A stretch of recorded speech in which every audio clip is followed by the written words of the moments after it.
What's up, ladies and gentlemen? The Brew with Matt and Mike is back. It's a beautiful Thursday morning, March 5th. Wisconsin absolutely housed a terrible Maryland team. That was a get-well game, it seemed, because Maryland doesn't really have much in the tooth. They're a little short in the tooth or long in the tooth, whatever the hell the phrase is. Maryland is that. They're not very good. Oregon's on another level than Maryland is. Maryland just has some guys who really can't shoot the ball, but it seemed like all is well, get well, nice senior night, and then Nolan Winter gets hurt. I'm absolutely devastated. I am not in a good place right now. Mike, how are you doing today? Well, I'm a little concerned about your emotional state right now, Matt, because you definitely texted me last night. You said Nolan's hurt, we're cooked, and I was like, oh man, all right. But everything's good here. Bright-eyed and bushy-tailed, sunny morning. Had some bacon, had some coffee. Getting ready to go to practice here a little bit, but get to hang out with you, which always enjoyable when we get to do these things. Love our little conversations before we show up. Then we get to actually record it, and everybody gets to join us. So everything is good right now. You actually went to the game last night. You got to go experience a senior night, which was a little bit jealous. I miss going to live college basketball games. I know that atmosphere is very, very special. But just to start off the show, what did you think of the game last night? Who really kind of stood out? Who had a nice little get back? What did you see from this after seeing the Badgers on TV the last few games? Yeah, so at the game, very slow start for Wisconsin. They started 0 of 9 or 0 of 10, and I should have calculated this before the game, but I'm going to use the calculator on my computer right now. So let's say they were 0 of 9 to start the game, so they went 13 of their next 22. So They shot 59% after that, and it's one of those things where I've said it, but I said that, hey, when the shot's not falling, let's get it inside, let's touch the paint, and I still like that. Obviously, touch the paint and dish it out if you're going to shoot a three. Don't be doing passing around the arc shots. I thought Wisconsin was getting decent looks. They weren't hitting them early in the game, and what I like about that, and I've said it before, where it's like, hey, let's touch the post, let's shoot some more twos. It is who Wisconsin is. They're a three-point heavy team, and they don't abandon their identity, which you have to appreciate. And it's just, I like quality threes where the ball's popping or it's coming from inside out. But Carrington was the guy who had another great game.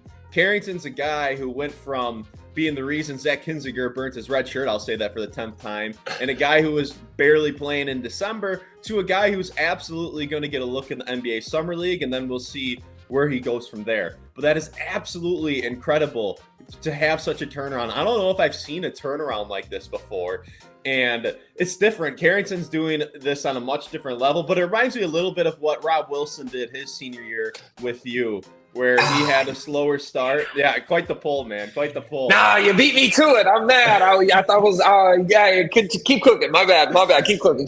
No, you're good. Rob, I believe against Iowa, Rob had a really good game. He had at Iowa. He had a really nice dunk in the half-court setting. Nasty. And that kind of was a spark plug where he was a real player for you guys the rest of the year. And Rob was one of those guys who was like, Rob has talent. It's like, you just want to see him piece it together out on the court. And Carrington's doing it at a higher level. I would love to see Rob play for the 2026 Badgers. But Carrington, was the guy who had a great game because Wisconsin was starting off slow, and he was kind of the guy that started breaking it open. Blackwell had the first three that fell, I believe, pulled up from deep.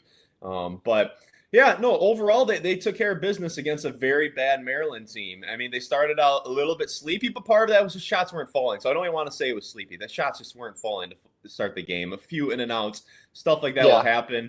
Maryland just kind of cracks me up. They just don't have a lot going for them. Metcalf, I'll say a shout out to Metcalf, number 45, their big guy down low. Doesn't have too much skill, but he was killing Wisconsin on the boards in the first half. He had about 7 or 8 in the first half. And then Saunders is the only threat from deep from them.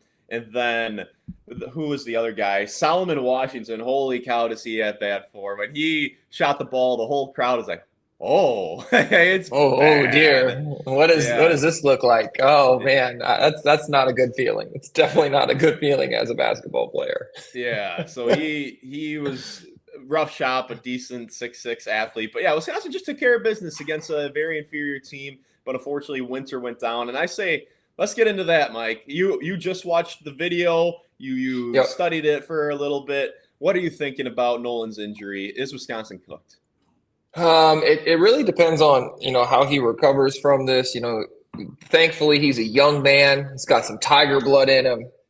So, that allows him, and he's also, a very good athlete. So there is some science behind, the more athleticism you have, the ability to recover.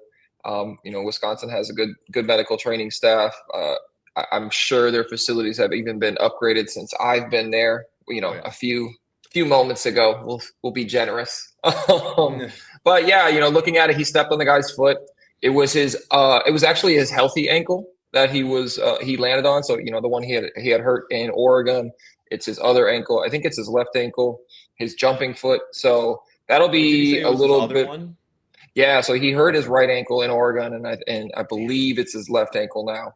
And just looking at it, he didn't turn it completely over, but it doesn't look great. It's not like he just kind of tweaked it and he can tie his shoe up. You could clearly see he was in some pain.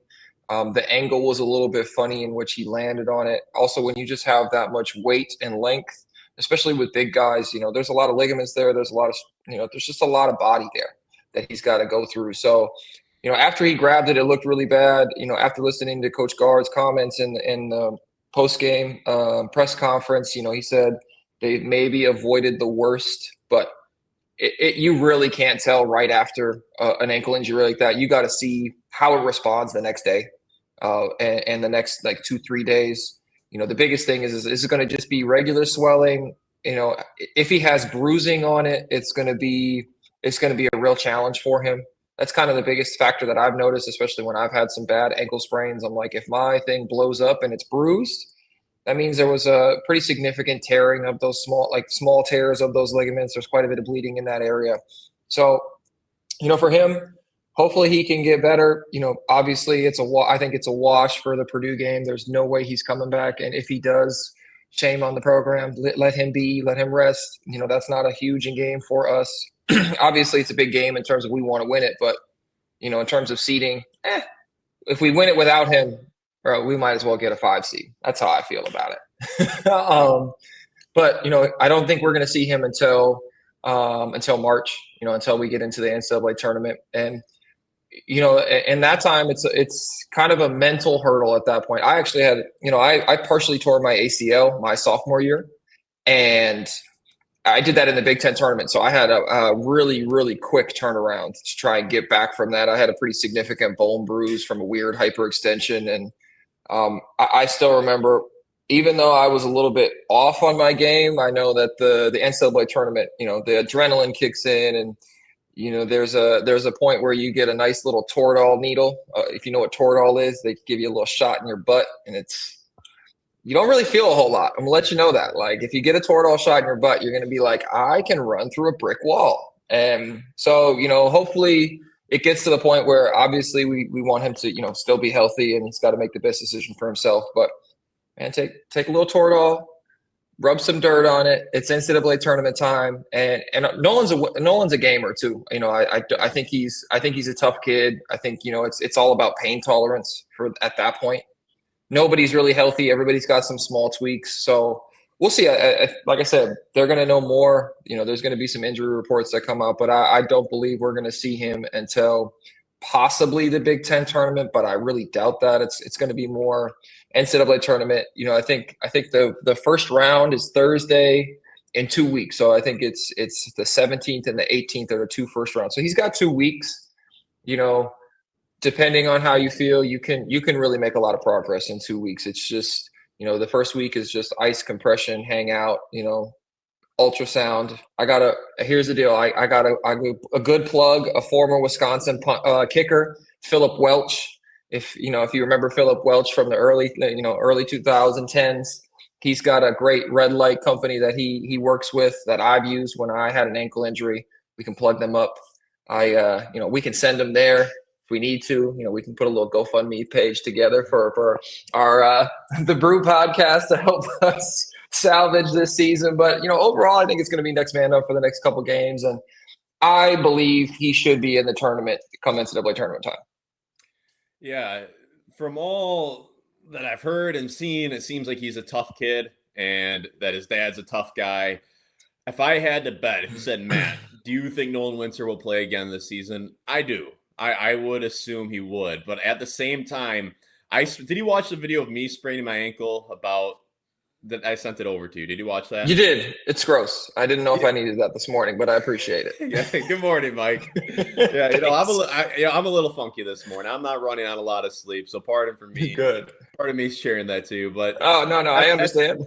if he has what I had, I think I had a grade 2, and I don't think even with the best treatment I could have played in 2 weeks. Like my stuff was fat, and it took me a long time. And my best friend's a physical therapist. I was visiting him a ton. Don't get me wrong, we don't have the resources Madison does, but like I got after it in physical therapy and icing and doing all the right things, and it took me a while to get back. If he has what I had, man, sprained ankles are worse than I think a lot of people realize. Like a legitimately sprained ankle, it's bad. But at the same time, I think he's a tough kid, and he probably will be ready to go in the NCAA tournament. He'll take a shot. I think he'll take a shot to help him with the pain. Okay, we might need to edit that one out. I don't need that. I don't need that.